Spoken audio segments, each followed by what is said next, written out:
Good morning. It is Wednesday, the 1st of April. I'm Maeve McMahon and this is Europe Today, your daily catch-up of European news and context, live here on Euronews. Coming up, the President of the European Council has called for urgent de-escalation and respect for international law in the ongoing war in the Middle East. After a phone call with the Iranian President, Antonio Costa said the protection of civilians and critical infrastructure was vital. This as neighbourhoods of Tehran were bombed last night and 7 people were killed in Beirut. Meanwhile, the US President Donald Trump warns allies to, quote, go get your own oil, expressing frustration over what he sees as a lack of support in efforts to reopen the Iran-controlled Strait of Hormuz. We'll speak exclusively to Poland's Minister of State for Energy. But first, residents in Dubai have been taking shelter from explosions not witnessed since the start of the conflict. In the past few weeks, the US-Israel war on Iran has wiped $120 billion off stock markets in the United Arab Emirates, while tens of thousands of flights have been cancelled in one of the world's busiest transit hubs. For the latest, we can cross now to Dubai and bring in Euronews' correspondent, Jane Witherspoon. Good morning, Jane. So we've seen actually US stocks jump last night after Iran said it was willing to perhaps end the war. But meanwhile, Iran is attacking Gulf countries intensively. So what exactly should we read into all this? Well, as you mentioned, good morning. The war in Iran has completely shaken up the global financial markets. There are global campaigns and efforts to calm this, trying to keep those oil prices from exploding upwards, from stocks from falling, and interest rates from surging. As you mentioned, yesterday, the US had their best day in nearly a year. And as you mentioned as well, also, the UAE has basically been some of the hardest hit the markets here from the fallout of the war, wiping, as you said, $120 billion there. There is confidence it will bounce back. The financial markets in Qatar and Bahrain have also dropped about 4% and 7% respectively. Meanwhile, exchanges in Saudi Arabia and Oman have seen gains. And meanwhile, Jane, what's the latest in Dubai where you are after those explosions yesterday? Yes, we had a very intense day yesterday of several attacks here across the UAE and Dubai. A residential building in Dubai South was hit by debris, resulting in 4 people being injured. We had a fire at a deserted house in the Al Badar region. Debris from a falling drone also hit the facade in central Dubai, and as well a Kuwaiti tanker was the target of an attack off the coast of Dubai. Of course, we've had jets ramping up once again overnight. There's not a lot of sleep happening here. And of course, all eyes are looking towards this evening, where the IRGC, they have issued a warning issued a threat saying that they're going to target 18 tech companies across the Gulf, saying that they're going to commence those attacks at 8 p.m. Tehran time. Those targets include some of the biggest US tech firms, Microsoft, Google and Apple. So, of course, there are a lot of people waiting to see what today and tonight brings. OK, Jane Witherspoon, thank you so much for that update. And we're also waiting to hear what President Trump has to say. He'll be giving a press conference later on the ongoing war in Iran. So stay tuned to hear if there is any end in sight to this. But now, moving on, EU foreign affairs ministers, except the Hungarian minister, are in Kyiv, pledging to ensure, quote, full accountability for the war crimes Russia is accused of committing in the past 4 years. For more on their visit that started in Bucha, the city outside Kyiv, known for the massacre back in March 2022, we spoke to the Romanian Foreign Minister Oana Toy from Kyiv. Yes, we have visited together Bucha, also commemorating the victims, but in the same time being witnesses to this moment of resilience and how Ukrainians have taken back occupied territory, have liberated Bucha that has been under Russian occupation with terrible war crimes. We have seen and heard stories of civilians that were simply crossing the streets, of children that were killed under Russian occupation. 400 children were kidnapped and have recently returned to the Ukrainian community, and here the common effort to return kidnapped children back to their families, back into the community if their family did not survive that part of the war. This is something extremely important. We saw President Zelensky travelling over in Saudi Arabia, looking elsewhere for financial support, given that 90 billion loan is still on hold. Is the relationship then a little bit awkward today because of this? I wouldn't use that word in any sense. It's a good relationship. It's a strong partnership. And of course, we need better instruments inside the European Union also to have faster decisions. But in terms of the Middle East and the relationship between Ukraine and Middle East, we have visited this morning defense facilities, and we have seen also interceptors that are built in Ukraine to counter Shahed drones, the Iranian, Russian drones that have been used in Ukraine and that are used in Ukraine, but also that are currently used in the Middle East. So what we see is something that myself and my colleagues have said for a long time, which is the fact that conflicts around the world are interconnected. And it is very important now that we also use the expertise gained through the resilience in this war by Ukraine. Also on Romania's side, for example, we have planned to build together a drone facility in Romania. This has been part of the agreements between President Volodymyr Zelensky and President Nicu Jordan 2 weeks ago in the Romanian visit. Now, you're there physically today, but not all foreign affairs ministers from the European Union are there. What does that say about united EU support for Ukraine? Well, some of the European foreign affairs ministers that are not here today have had previous bilateral visits. So it depends on how the schedules are in different countries. There are countries where, for example, we've just had elections and you have a caretaking government. But I would reconfirm the fact that the European Union support is strong and will continue to be that. And of course, for us as a country bordering the war, having 650 kilometers of the border, it is also very important that we move ahead with decisions such as not to allow Russian war combatants in the future to gain Schengen visas, to go ahead with the common investments at the border. For example, we're now building a highway that connects part of Romania with Cernăuți, the Ukrainian region with a strong Romanian-speaking minority, and this is part of the SAFE financing instrument, which is the European instrument, as you know, to help us build better capacity, not just in terms of defense procurement, but also dual use. Oh, Anatolia there, the Romanian Minister of Foreign Affairs speaking to me from Ukraine. Now, moving on, Israel has been criticised by the European Union and the United Nations for reinstating capital punishment for Palestinians convicted of murdering Israelis, a practice associated with non-democratic countries or democracies in decline. Many Israeli opposition lawmakers and Israeli citizens have been taking to the streets to protest. Our Jakob Yanis tells us more. It is a seismic shift in Israeli law. On Monday, Knesset approved the death penalty for Palestinians convinced of murdering Israelis. Prime Minister Benjamin Netanyahu backed the measure, and far-right National Security Minister Itamar Ben-Gvir celebrated the vote wearing a pin shaped like a noose on his lapel. And the topic is very serious, so your reporter wants to look past the political theatre and see the facts. Under the new rules, anyone convinced of a fatal terror attack faces a default punishment of death by hanging. And it applies by default in military courts. However, these courts only try Palestinians in the occupied West Bank. The law also applies in civilian courts, but there is a catch. The attacker must act with the intention to put an end to the state of Israel. And legal experts say this exact wording protects Jewish citizens from the same punishment.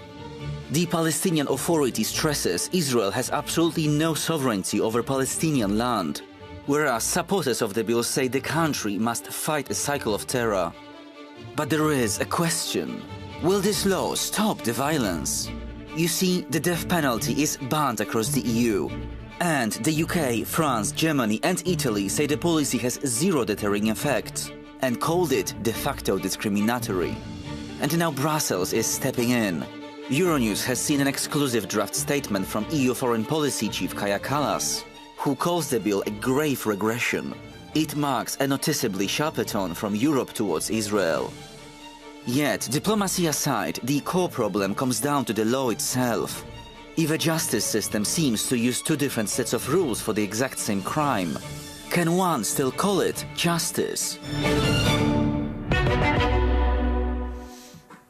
Now, today is April the 1st, a day for playing April Fool jokes on each other. But this next story is no laughing matter. Just 12 or 11 days ahead of general elections in Hungary, a new leak shows the Hungarian Foreign Affairs Minister, Peter Szijjártó, discussing EU sanction dodging with Russia's Foreign Affairs Minister, Sergei Lavrov. Poland and Ireland have called the move, quote, repulsive, sinister and unacceptable. For more, we're joined here on set by Euronews' Hungarian correspondent, Sándor Zsíros. Sándor, just tell us what exactly happened and why is this so significant? Good morning, Maeve. Indeed, this recorded conversation shows a call between Hungarian Foreign Minister Peter Szijjártó and his Russian counterpart Sergei Lavrov.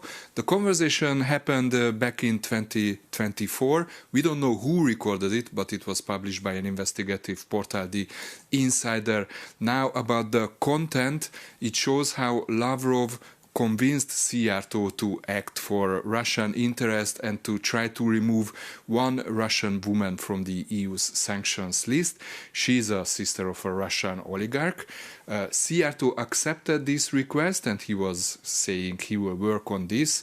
And indeed, 6 months later, this woman has been removed from the EU's sanctions list. Now, Szijjártó is well known for his close Russian ties, and it's also well known that, Hungary is disliking the EU's sanctions policy when it comes to Russia, but the tone of the whole conversation was very casual and it was very striking. Now, what the impact of this conversation and of this leak, this is happening during the final phase of the Hungarian electoral campaign, and one of the big topics at these elections is the ties with Russia. And Hungarian opposition leader Péter Magyar is attacking the government with especially this. He is saying what Szijjártó did is a betrayal of the Hungarian interest, is a betrayal of the European interest. Now let's listen to the conversation. Look, I am calling on the request of Alisher, and he just asked me to remind you that you were doing something about his sister. Mrs. Ismailova? Yes. Yeah, absolutely. The thing is the following, that together with the Slovaks, we are submitting a proposal to the European Union to delist her. We will submit it next week. And as the new review period is going to be started, it's going to be put on the agenda. And we will do our best in order to get her off. Thank you very much. He would be really very pleased. He is seriously concerned about his sister. You can understand it. And we highly appreciate your support and your fight for equality. And you can read more of Sándor's reporting and our Hungarian desk reporting on Euronews.com. Thank you, Sándor.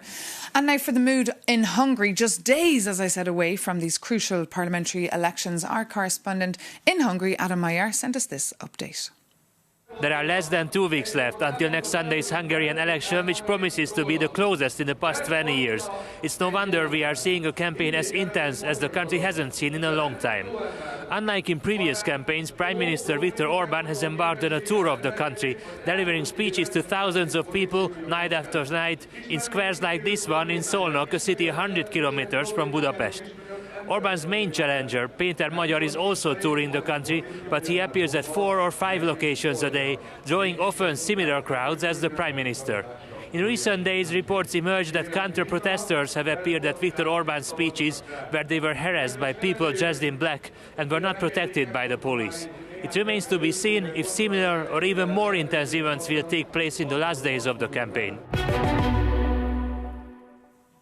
Adam Mayer there for us. Now, after talks in Brussels, EU energy ministers have so far not published any concrete proposals to address the energy crisis, but the Commission will present EU-level measures very soon. For more, we can speak to Bruszew Brukna, the Polish Secretary of State in the Energy Ministry, who was actually inside the very meeting. Good morning and thanks for joining us. Just tell us, what did you decide? Because here in Brussels, they're starting to tell people to start working from home, not take urgent flights and drive less. Is this scaremongering, or what was really the mood inside that meeting? Good morning and thanks for having me. Basically, in Poland, we have already taken some measures. We have decided to introduce the legislation that is basically introducing price caps on fuels in Poland and also decreases access excise tax and VAT. But in Brussels, we are still discussing. So basically, we have been discussing different approaches, but basically the voices that were heard the most were about need to act, need to react quickly. And of course, different ministers were presenting different approaches. Poland was focusing more on the need of urgent measures to be taken in the EU ETS system. So who should be taking charge here? Because people are very worried. Should it be EU capitals introducing measures like reducing speed limits or encouraging public transport? Or should the EU be coming here with a coordinated response? I do believe that basically we need a coordinated response to the crisis, but the capitals should be driving the measures. Basically, we need certain flexibility. Of course, it's easier in countries when people are using bikes to go to works to somehow encourage them to use bikes. But in Warsaw. Now it's better with the weather, but in February you cannot bike to work.